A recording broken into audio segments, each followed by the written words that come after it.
क्या लिखा है नेक्स्ट, क्या लिखना है हमको आगे?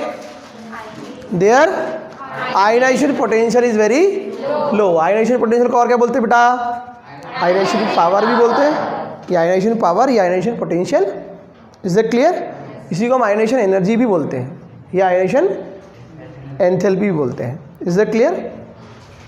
तो क्यों लो है, क्या कारण है, क्या होती है? What is IP? The minimum amount of energy which is required to remove an electron from any isolated gases atom from its ground. ठीक है, इट मीन्स कि अगर हमें सोडियम से अगर इलेक्ट्रॉन निकालना है तो सोडियम तो सॉलिड फॉर्म में प्रेजेंट होता है, तो पहले हमें किस फॉर्म में कन्वर्ट करना पड़ेगा इसको? गैसियस फॉर्म में। ठीक है, अब इसके बाद इससे जो इलेक्ट्रॉन निकालने के लिए जो हमें एनर्जी लगेगी वो क्या कहलाएगी? क्या कहलाएगी? आयनाइजेशन एनर्जी या आयनाइजेशन पावर या आयनाइजेशन पोटेंशियल या ionization enthalpy. Is that clear? ठीक, तो ये बोल रहा है कि their IP is very low. Why? इसके पीछे रीजन पता है आपको? क्या पढ़ा है आपने? What is the reason? Atomic size अगर क्या होगा? ज़्यादा होगा तो आयनाइजेशन पोटेंशियल कम होगा। ठीक है, तो आपने पीरियोडिक टेबल में पढ़ा है कि टॉप टू बॉटम जाने पे क्या होता है और लेफ्ट टू राइट जाने पर क्या होता है। ठीक है, तो सबसे पहले अगर हम बात करेंगे लेफ्ट टू राइट जाने पर एटॉमिक साइज के बारे में थोड़ा स्टडी करते हैं तो पॉइंट हमको अच्छे से क्लियर हो जाएगा। क्या है atomic size left to right जाने पे? L2R मतलब left to right. Is that clear? ठीक, क्या होता है बताइए लेफ्ट टू राइट जाने में साइज? बताइए। इफेक्टिव न्यूक्लियर चार्ज बढ़ता है, Z इफेक्टिव बढ़ता है। नंबर ऑफ ऑर्बिट क्या होते हैं लेफ्ट टू राइट जाने पर? सेम। अगर कोई सेकेंड ग्रुप में है, सेकेंड पीरियड की बात अगर हम करते हैं, फॉर एग्जाम्पल इसे समझ में आ जाएगा, लिथियम लेते हैं, बेरिलियम लेते हैं और बोरॉन लेते हैं। इसका इलेक्ट्रॉन पास कितना? 2 1। इसमें कितना?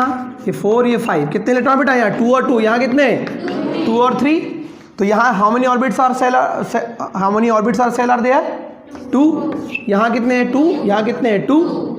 तो नंबर ऑफ ऑर्बिट तो कांस्टेंट है। Is it clear? बट जो न्यूक्लियस में कौन रहता है? प्रोटॉन और न्यूट्रॉन। इसके पास कितने प्रोटॉन हैं? 3। इसके पास कितने हैं? 4। इसके पास कितने हैं? 5। तो जो न्यूक्लियस है वो उसमें कौन बढ़ रहे हैं? प्रोटॉन। और प्रोटॉन पे क्या चार्ज होता है? और जो बाहर ऑर्बिट में वहाँ क्या है? इलेक्ट्रॉन। इलेक्ट्रॉन पे क्या चार्ज है? अब यहाँ पहले समझ लो खींचने वाले लोग 3 थे। किसमें? लिथियम। जैसे ही हम लेफ्ट टू राइट गए तो क्या हुआ? फिर 4 प्रोटॉन हो गए। तो क्या होगा? 3 लोग अगर इतना पावर लगाएंगे तो 4 लोग और पावर लगाएंगे, तो ये इलेक्ट्रॉन क्या होंगे? थोड़े। जब और आगे हम बढ़ेंगे लेफ्ट राइट तो क्या होगा? एटॉमिक नंबर बढ़ता है, it means number of proton बढ़ते हैं, तो क्या होगा? Effective nuclear charge Z effective और बढ़ेगा। इट मीन्स अट्रैक्शन पावर और बढ़ेगा। जब अट्रैक्शन फोर्स ज़्यादा होगा तो एटॉमिक साइज क्या हो जाएगा? कम हो जाएगा। तो अट्रैक्शन फोर्स और एटॉमिक साइज में क्या रिलेशन है? Inversely proportional. Is that clear? तो एटॉमिक साइज कम होने की वजह से क्या हो जाएगा? हमने क्या पढ़ा? एटॉमिक साइज लेफ्ट राइट जाने पे क्या होता है? तो अभी हम पहले लेफ्ट राइट की स्टडी करेंगे, फिर टॉप टू बॉटम की। तो ये रिलेशन तो रहेगा ही। अगर ये एटॉमिक साइज कम होगा तो आयनाइजेशन पोटेंशियल ज़्यादा होगा। तो अभी हम बात कर रहे हैं किसकी? लेफ्ट टू राइट की। तो लेफ्ट राइट जाने पे क्या देखा हमने? क्या हो रहा है? एटॉमिक साइज हमारा डिक्रीज हो रहा है, कम हो रहा है। इसका मतलब आईपी बढ़ेगा। अगर हम बात करेंगे तो सबसे लास्ट में ये जो पूरे पीरियोडिक टेबल में 18 ग्रुप जो है, तो ये फर्स्ट और सेकंड ग्रुप कौन से हैं? किसके हैं? एस ब्लॉक के हैं। किसके हैं? और अभी हमारा चैप्टर कौन सा पढ़ रहे हैं हम? S block. इसका मतलब कि हम बात करेंगे तो पूरे सारे चारों ब्लॉक में एस, पी और डी और एफ ब्लॉक की अगर हम बात करेंगे तो सबसे इनका एटॉमिक साइज सबसे बड़ा होता है। ठीक है, पूरे पीरियोडिक टेबल में। और जब हम कहाँ जाते हैं? लेफ्ट टू राइट जाते हैं तो एटॉमिक साइज क्या होता है? डिक्रीज होता है। इसका मतलब एटॉमिक साइज जब डिक्रीज होगा तो आईपी बढ़ेगा। मतलब इनका आईपी कैसा होगा? कम होगा। अगर हम बात करेंगे एक पीरियड की, किसी भी पीरियड की, सेकेंड, थर्ड, फोर्थ, फिफ्थ की बात करेंगे, और हम कहाँ से कहाँ मूव करेंगे, लेफ्ट टू राइट। तो लेफ्ट टू राइट जाने पे एटॉमिक साइज है ना, नंबर ऑफ प्रोटॉन बढ़ते हैं और नंबर ऑफ ऑर्बिट कांस्टेंट रहते हैं। नंबर ऑफ ऑर्बिट बढ़ते हैं क्या, टॉप टू बॉटम जाने पे इसका उल्टा क्या होता है, नंबर ऑफ ऑर्बिट बढ़ते हैं, तो एटॉमिक साइज बढ़ेगा ना भैया, कम कहाँ से हो जाएगा ना। मास्क लगा के बोलोगे तो ऐसा नहीं कि समझ में नहीं आएगा सर को, ठीक है, ठीक। नंबर ऑफ ऑर्बिट बढ़ेगा तो क्या होगा, एटॉमिक साइज बढ़ेगा ना। तो न्यूक्लियस और इलेक्ट्रॉन के बीच की डिस्टेंस क्या होगी, बढ़ेगी, ऑब्वियस सी बात है। इसका वाइस वर्सा उल्टा क्या हो जाता है इसका, कि जब हम लेफ्ट टू तो नंबर ऑफ ऑर्बिट नहीं बढ़ते हैं। नंबर ऑफ ऑर्बिट तो यहाँ भी 2 है, यहाँ भी 2 है, यहाँ भी 2 है, लेकिन जो अट्रैक्ट करने वाला है, जो इलेक्ट्रॉन को अपनी तरफ अट्रैक्ट करता है, वो कौन है, प्रोटॉन। उनके नंबर ऑफ क्या हो रहे हैं, इंक्रीज हो रहे हैं, यहाँ 3, यहाँ 4, यहाँ, तो पहले 3 लोग खींच रहे थे, फिर 4, फिर 5 खींचेंगे, तो ऐसे में क्या होगा, जेड इफेक्टिव बढ़ेगा। इसका मतलब अट्रैक्शन फोर्स बढ़ेगा, एटॉमिक साइज क्या होगा, कम होगा। क्लियर है। तो इसलिए लेफ्ट टू राइट जाने पे एटॉमिक साइज क्या होता है, और जब एटॉमिक साइज डिक्रीज होगा तो आयनाइजेशन पोटेंशियल क्या होगा, बढ़ेगा। इसका मतलब इलेक्ट्रॉन निकालने के लिए ज़्यादा एनर्जी लगेगी, ठीक है। कोई चीज़ दूर रखी है ना, और कोई चीज़ पास रखी है ना। समझ लो कि मैं किसी चीज़ को यहाँ कोई रखी हुई है और कोई इसको मुझसे छीनना चाहता है, और दूर रखी होगी तो मैं उस पर ज़्यादा पावर लगा पाऊँगा क्या, नहीं। पास में रखी होगी तो सामने वाले को मुझसे छीनने के लिए ज़्यादा ताकत या ज़्यादा पावर लगाना पड़ेगा, और मेरे पास रखी होगी तो, मतलब मैं समझ लो न्यूक्लियस हो, और ये मेरा हाथ में जब रिप्रेजेंट कर रहा हूँ, इसको इलेक्ट्रॉन समझ लो। तो मेरे इलेक्ट्रॉन जितने पास रहेगा, और यदि कोई इसको यहाँ से छीनना चाहता है, बाहर निकालना चाहता है, तो उसको ताकत क्या लगेगी, एनर्जी क्या लगेगी, ज़्यादा लगेगी। तो अगर कोई इलेक्ट्रॉन न्यूक्लियस के जितने पास में है, तो उसको निकालने के लिए जो आयनाइजेशन पोटेंशियल या आयनाइजेशन एनर्जी उतनी, इसलिए हम बोलते हैं कि एटॉमिक साइज कम रहेगा तो आईपी ज़्यादा रहेगी। क्लियर है, इतनी बात समझ में आ गई। तो हम पढ़ रहे हैं आईपी की भैया एस ब्लॉक में क्या होता है। आईपी का रिलेशन किस में पढ़ रहे हैं, एस ब्लॉक में। तो एस ब्लॉक में क्या पढ़ा हमने, their IP is very low, why, because क्योंकि इनका साइज अपने पूरे पीरियड में, अगर हम बात करें कि 1 से लेकर 18 ग्रुप की अगर हम बात करेंगे, तो पीरियोडिक टेबल में 18 ग्रुप होते हैं, तो सबसे बड़ा साइज किसका होगा, फर्स्ट ग्रुप का। उससे छोटा साइज सेकेंड ग्रुप का, और जैसे जैसे हम इधर मूव करते जाते हैं साइज छोटा होता जाता है। तो एटॉमिक साइज जैसे जैसे छोटा होता जाता है तो आईपी, तो इनका साइज सबसे बड़ा है, मतलब इनका एटॉमिक साइज सबसे ज़्यादा है, और एटॉमिक साइज जब ज़्यादा होगा तो ये वाला पॉइंट समझ में आया कि इनका आयनाइजेशन पोटेंशियल कम होता है। लेकिन आपको पता होना चाहिए कि क्यों होता है। आप साइंस पढ़ रहे हो ना, हिस्ट्री नहीं पढ़ रहे हो कि ऐसा हो गया था तो हो गया, रट लो। यह रटने वाला काम नहीं है ना। इज इट क्लियर, समझ में आया कि इनका साइज पूरे पीरियड में, अगर हम लेफ्ट टू राइट जाएंगे तो इनका साइज कैसा होता है, सबसे बड़ा होता है। तो साइज बड़ा है तो मतलब इलेक्ट्रॉन, और साइज बड़ा होने से प्रोटॉन प्लस इलेक्ट्रॉन इनके बीच की डिस्टेंस क्या है, ज़्यादा है। यहाँ अगर हम देखेंगे तो इनके बीच की डिस्टेंस कैसी है, कम है। तो डिस्टेंस ज़्यादा है, मतलब इजीली आप इलेक्ट्रॉन यहाँ से रिमूव कर सकते हो, इजीली निकाल सकते हो। इसका मतलब कि आपको इजीली निकल रही कोई चीज़, मतलब एनर्जी कम लगेगी। और कौन सी एनर्जी है ये, आयनाइज करने वाली एनर्जी। हमने आयनाइज किया ना सोडियम को, किया कि नहीं किया, इसलिए हम इसको क्या बोलते हैं, आयोनाइजेशन एनर्जी। कौन सी एनर्जी, तो जब साइज बड़ा होगा तो क्या होगा, आयोनाइजेशन एनर्जी या आयोनाइजेशन पोटेंशियल कम होगी। ठीक है, तो जो पॉइंट लिखा आपको समझ में आ गया। अच्छा, अब हम बात करते हैं कि फर्स्ट ग्रुप और सेकंड ग्रुप में किसकी ज़्यादा होगी, किसकी कम होगी। अगर हमसे कोई पूछे कि अल्कली मेटल की आयनाइजेशन पोटेंशियल ज़्यादा होगी कि अल्कली अर्थ मेटल की, तो किसकी ज़्यादा होगी,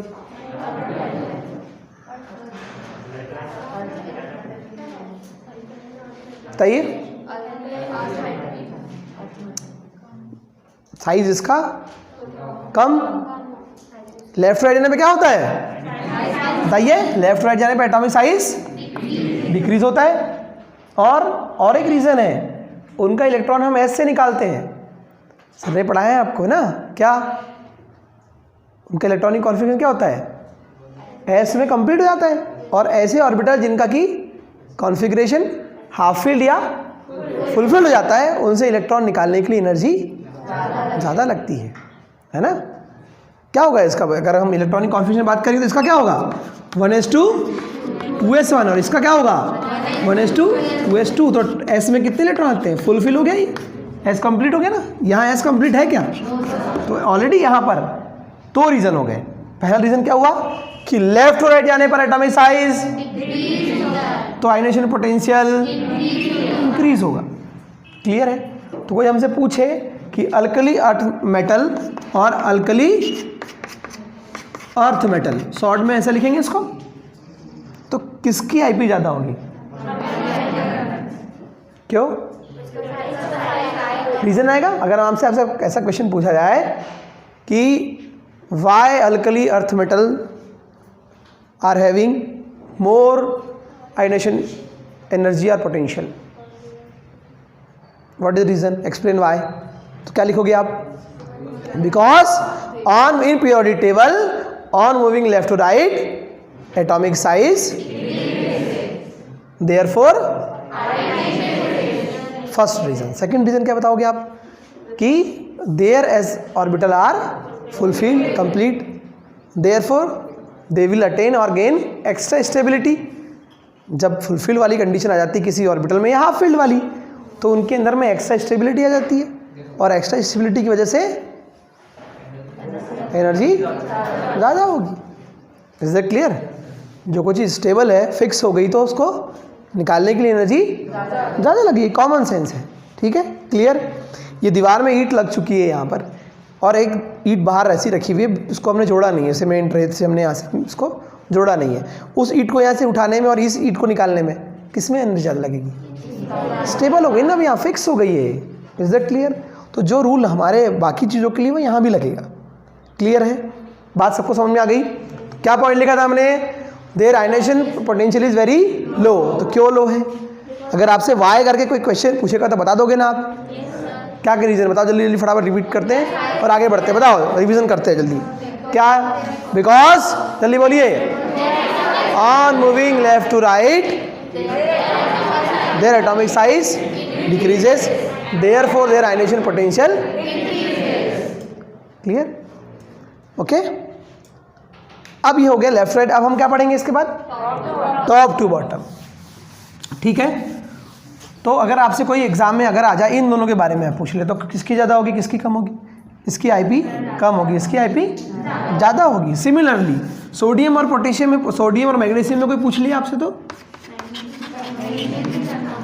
फिर सोडियम नीचे क्या आता है बेटा, पोटेशियम, यहाँ क्या आता है, इन दोनों में किसकी ज़्यादा होगी, बन जाएगा आपसे पक्का। तो इनके आईपी के increasing order decreasing order sir ने आपको ऑलरेडी है ना बताया। ठीक है, तो वो आपको पुरानी चीज़ें रिपीट करनी है ना। अब कहाँ जाएंगे बेटा हम, टॉप टू बॉटम। तो शॉर्ट में मैं इसको ऐसा लिखूंगा, on moving top to bottom. ठीक है, क्या होता है बेटा, टॉप टू बॉटम आने पे क्या होता है, जल्दी बताइए। टॉप टू बॉटम आने पे क्या होता है, एटॉमिक साइज इंक्रीज होता है। वाई, बिकॉज, बताइए, नंबर ऑफ क्या बढ़ते हैं, जल्दी बताइए, नंबर ऑफ क्या बढ़ते हैं, ऑर्बिट या शेल बढ़ते हैं। उससे क्या होता है, एटॉमिक साइज बढ़ेगा। और अभी आपने देखा एटॉमिक साइज और आईपी में क्या रिलेशन, एटॉमिक साइज ज़्यादा तो आईपी कम। क्लियर है, ठीक। तो भी हमको मालूम है कि लिथियम से बड़ा साइज किसका है, बताइए, एटॉमिक साइज पढ़ने वाला है अभी हम टाइम। लिथियम से बड़ा साइज सोडियम का, सोडियम से बड़ा साइज पोटेशियम, पोटेशियम से बड़ा साइज रुबिडियम से बड़ा साइज सीजियम। फ्रेंशियम की स्टडी करेंगे क्या, क्यों नहीं करेंगे, रेडियो एक्टिव है। तो टॉप टू बॉटम जाने पे क्या होते हैं बेटा, जल्दी बताओ, नंबर ऑफ ऑर्बिट बढ़ते हैं इसलिए एटॉमिक साइज बढ़ता है, और एटॉमिक साइज जब बढ़ेगा तो उनका आयनाइजेशन पोटेंशियल कम होगा। तो अब इसको हमने पढ़ लिया, समझ लिया, इसको हम कंक्लूजन निकाल लेते हैं क्या, कि इन S block element periodic table में भी सबके लिए, एस ब्लॉक के लिए नहीं है सिर्फ, और मूविंग टॉप टू बॉटम क्या होता है बताइए, नंबर ऑफ ऑर्बिट इंक्रीज होते हैं, क्योंकि नंबर ऑफ इलेक्ट्रॉन इंक्रीज होते हैं, तो उनको रखने के लिए नंबर ऑफ ऑर्बिट ज़्यादा लगेंगे ना। तो on moving top to bottom number of orbit क्या होते हैं बेटा, तो नंबर ऑफ ऑर्बिट इंक्रीज होंगे तो क्या होगा, एटॉमिक साइज है, एटॉमिक साइज इंक्रीज होगा तो आयनाइजेशन पोटेंशियल, उसको एनर्जी, इलेक्ट्रॉन को निकालने की एनर्जी क्या होगी, मुझे बताओ कि प्रोटॉन है, यहाँ पे पॉजिटिव चार्ज है, इलेक्ट्रॉन है, अपोजिट चार्ज में क्या होता है अट्रैक्शन, और यहाँ से इलेक्ट्रॉन निकालने में ज़्यादा, कॉमन सेंस में बताओ ना, यहाँ से इलेक्ट्रॉन निकालने में ज़्यादा एनर्जी लगेगी कि यहाँ से लगेगी, बताओ, यहाँ लगेगी ना, पास में, यहाँ क्या हुआ, डिस्टेंस ज़्यादा हो गई। तो एक एग्जांपल लो, तुम्हारी साइकिल अगर घर के बाउंड्री के बाहर रखी हुई है, बाउंड्री के अंदर रखी हुई है, और घर के अंदर रखी हुई है, चोर के लिए साइकिल चुराना कहाँ से आसान है, बाहर के बाहर ही, गो एंड गॉन है ना। बाउंड्री के थोड़ा अंदर थोड़ा मुश्किल जाएगी, हो सकता है आप अंदर हो तो देखेगा मौका और वो रात में गायब, घर के अंदर रखी में तो बहुत मुश्किल लगेगा, नहीं यार जाग जाएंगे उठ जाएंगे, समझ में आ रहा है ना। तो वैसे यहाँ पर भी है ना, कॉमन सेंस लगाया करो, लाइफ से रिलेट किया करो चीज़ों को, है ना, तो ईजी जाएगा, है ना। ठीक, यहाँ इलेक्ट्रॉन कैसा है, पास में, यहाँ कैसा है, दूर है, तो यहाँ एनर्जी ज़्यादा लगेगी, यहाँ एनर्जी, इसका मतलब एटॉमिक साइज बढ़ गया, एटॉमिक साइज बढ़ा तो क्या होगा, आयनाइजेशन पोटेंशियल, तो इसलिए लिखा हमने कि क्या है, किसका सीक्वेंस है ये, एटॉमिक साइज क्या हो रहा है, अगर हम आईपी का लिखेंगे सीक्वेंस तो क्या हो जाएगा, सबसे ज़्यादा आईपी किसकी लगेगी, लिथियम की, उससे कम सोडियम, उससे कम कैल्शियम नहीं है, कौन है कैल्शियम वाला, हाँ बस, अभी फर्स्ट ग्रुप पढ़ रहे हैं बेटा, अभी हम, है ना, अल्कली मेटल्स पढ़ रहे हैं, ठीक है, लिथियम, सोडियम, पोटेशियम, रुबिडियम, फिर इसलिए सबसे पहले मैंने आपको आके याद करवाया था कि बेटा फर्स्ट ग्रुप लर्न कर लो, सेकेंड ग्रुप, चलो कोई बात नहीं, हो जाता है ना, बड़े बड़े शहरों में छोटी छोटी बातें, ठीक है, चलो ओके, नो प्रॉब्लम, समझ में आ गया। तो एटॉमिक साइज का सीक्वेंस वो है, आईपी का सीक्वेंस ये है, क्लियर, ठीक है, लिख लीजिए इसको जल्दी से। किस में, ये अल्कली मेटल्स में, किस में हो रहा है ये, अल्कली मेटल्स में हो रहा है ये, ठीक है।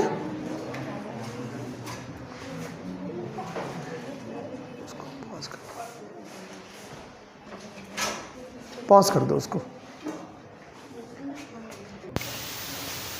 यहाँ हमने देखा कि ऑन मूविंग में हमने प्रैक्टिकल देख लिया, लिथियम के नीचे सोडियम, सोडियम के नीचे नंबर ऑफ ऑर्बिट कितने थे, यहाँ 2, यहाँ कितने हो गए 3, यहाँ कितने हो गए 4। इसका मतलब टॉप टू बॉटम जाने पर नंबर ऑफ ऑर्बिट बढ़ते हैं, नंबर ऑफ ऑर्बिट बढ़ने से क्या होता है, एटॉमिक साइज बढ़ता है, एटॉमिक साइज बढ़ने से, ये सीक्वेंस हमने किसके लिए पढ़ लिया, अल्कली मेटल्स के लिए। सिमिलरली किसके लिए पढ़ेंगे, अल्कलाइन अर्थ मेटल्स के लिए। अल्कलाइन अर्थ मेटल के लिए क्या होगा बेटा बताइए, अल्कलाइन अर्थ मेटल में भी ऐसे ही होगा, उनके लिए सीक्वेंस लिख लेते, जल्दी जल्दी लिखो फटाफट। पहले किसका सीक्वेंस लिखे, एटॉमिक साइज का, ठीक है। क्या होगा एटॉमिक साइज बताइए, तो बेरिलियम से बड़ा एटॉमिक साइज किसका, बेरिलियम के बाद क्या आता है मैग्नीशियम, मैग्नीशियम के बाद कैल्शियम, फिर स्ट्रॉन्शियम, फिर बेरियम। रेडियम को लेंगे क्या, क्यों नहीं लेंगे, रेडियो एक्टिव, वेरी गुड, होशियार बच्चे, अच्छे बच्चे हो, ठीक है। तो टॉप टू बॉटम जाने में क्या हो रहा है, एटॉमिक साइज इंक्रीज हो रहा है। तो आईपी और एटॉमिक साइज में क्या रिलेशन है, तो इसकी आईपी सबसे कम ज़्यादा, फिर घर से खाना वाना खा के आया करो, आधे ना बैटरी डाउन हो जाती है, मालूम है क्लास रहेगी, है ना, ठीक। तो बेरिलियम के बाद फिर क्लियर। तो अगर आपसे कोई इंक्रीजिंग ऑर्डर पूछे या डिक्रीजिंग ऑर्डर पूछे एटॉमिक साइज का या आयनाइजेशन पोटेंशियल का, तो क्या होगा, बना लोगे क्लियर है बेटा? ठीक,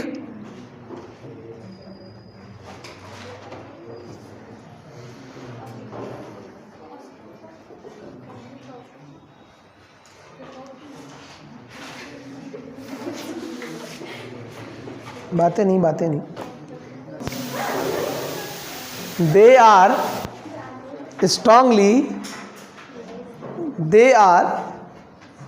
strongly electropositive in nature. They are strongly electropositive in nature.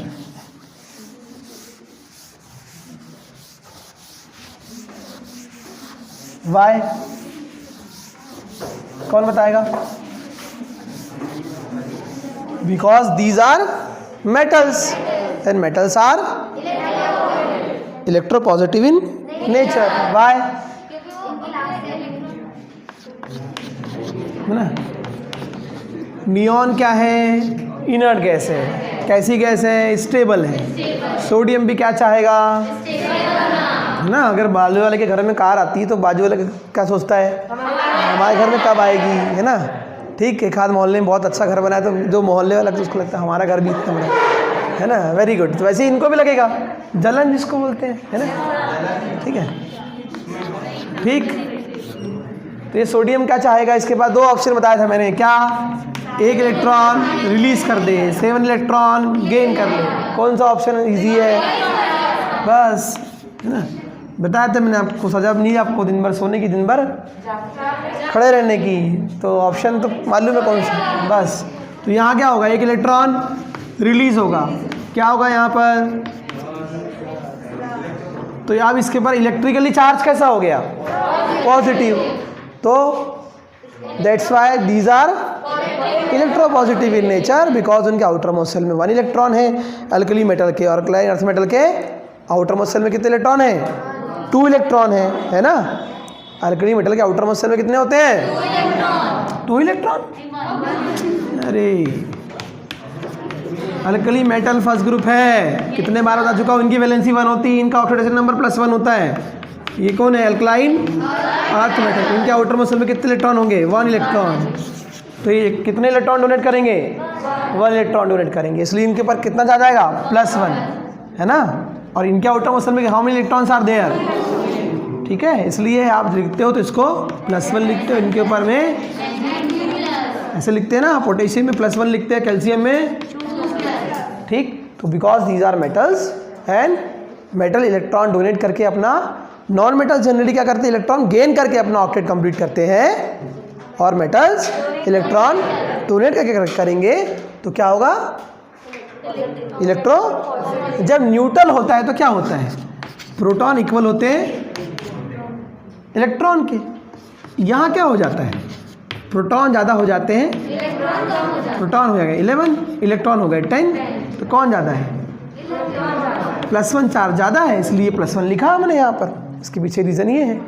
Clear है?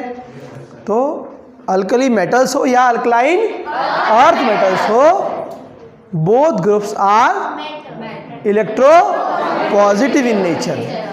ठीक है, because metals are generally they complete their octet by giving or by donating their electron. ठीक है, and they gain stability by completing their octet. Electron donate करेंगे तो उनका octet complete हो जाएगा। सिंपल सी बात है, यस और नो? ठीक है, सबने लिख लीजिए पॉइंट, समझ में आ गया? चलिए लिखिए, नेक्स्ट पॉइंट लिखिए।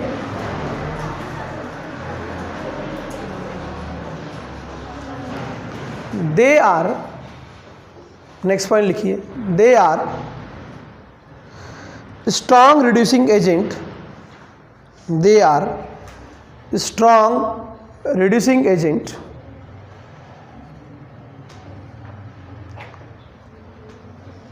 ब्रैकेट में लिख लीजिएगा, स्ट्रॉन्ग रिडक्टेंट। रिड्यूसिंग एजेंट को रिडक्टेंट भी कहते हैं, जैसे ऑक्सीडाइजिंग एजेंट को ऑक्सीडेंट कहते हैं, वैसे रिड्यूसिंग एजेंट को रिडक्टेंट कहते हैं।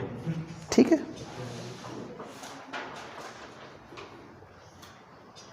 लिख लीजिएगा आगे,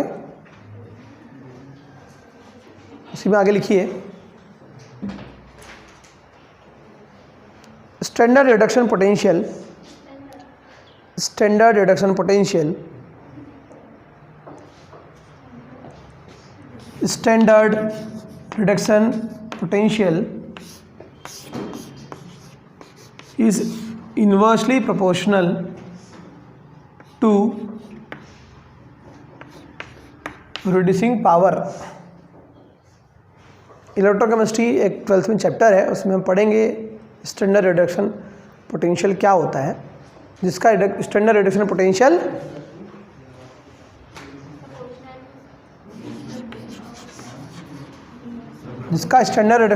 क्या होगा, क्या होगा, ज़्यादा होगा, उसका रिड्यूसिंग पावर कम होगा। उसका ठीक उल्टा, जिसका स्टैंडर्ड रिडक्शन पोटेंशियल कम होगा उनका रिडक्शन, ठीक।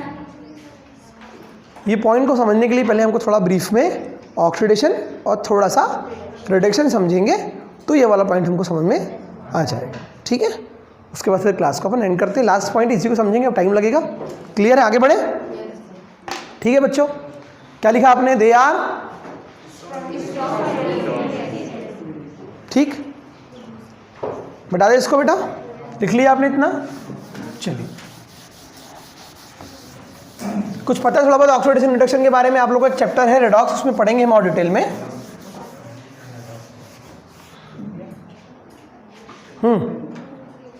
पता है कुछ ऑक्सीडेशन रिडक्शन के बारे में?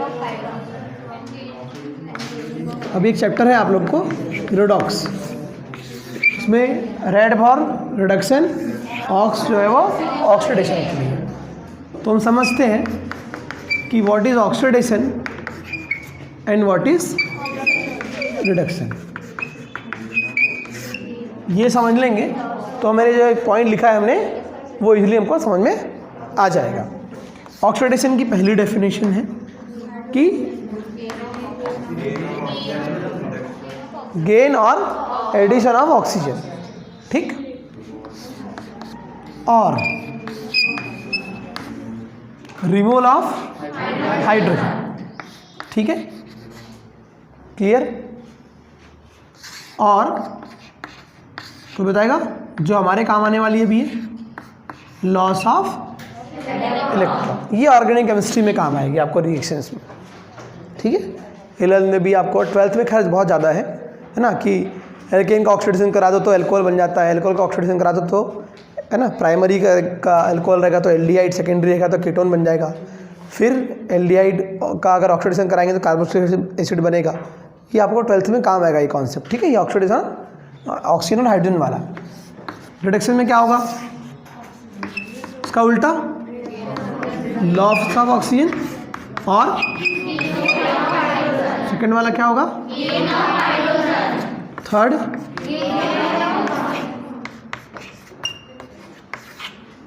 ठीक।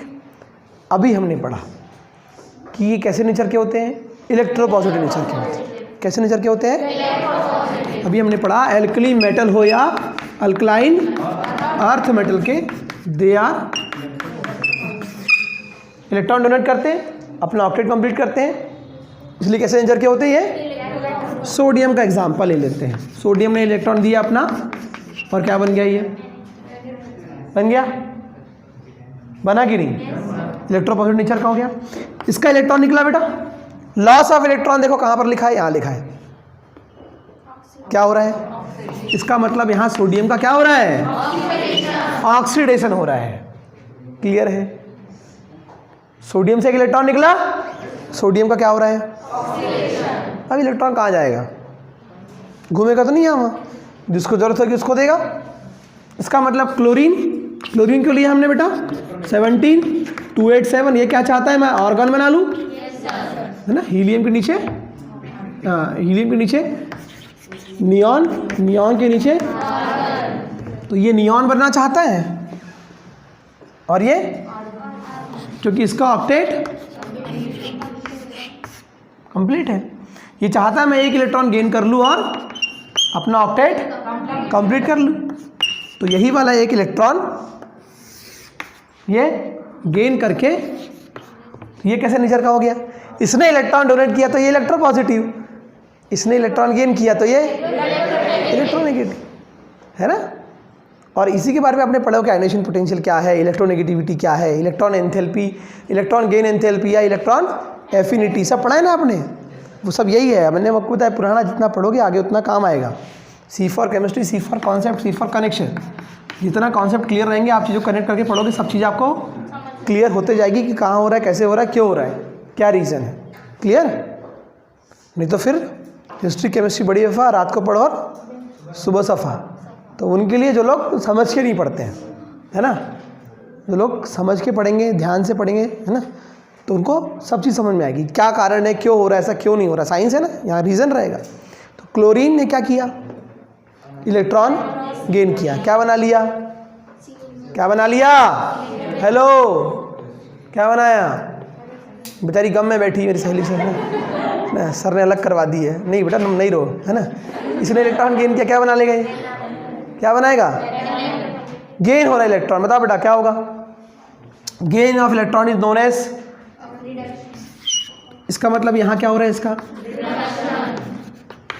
अपने आप हो रहा है क्या, अपने आप हो रहा है क्या, ये करवा रहा है, ये इलेक्ट्रॉन दे रहा है, तब इसका खुद का ऑक्सीडेशन हो रहा है, खुद से इलेक्ट्रॉन निकल रहा है, loss of electron, loss of electron क्या होगा, ऑक्सीडेशन। तो इसका ऑक्सीडेशन हुआ, इसमें गेन ऑफ इलेक्ट्रॉन हुआ, इसका क्या हुआ, लेकिन ये रिडक्शन करवाया किसने, सोडियम ने करवाया। सोडियम इलेक्ट्रॉन देता नहीं तो क्लोरीन का रिडक्शन होता नहीं।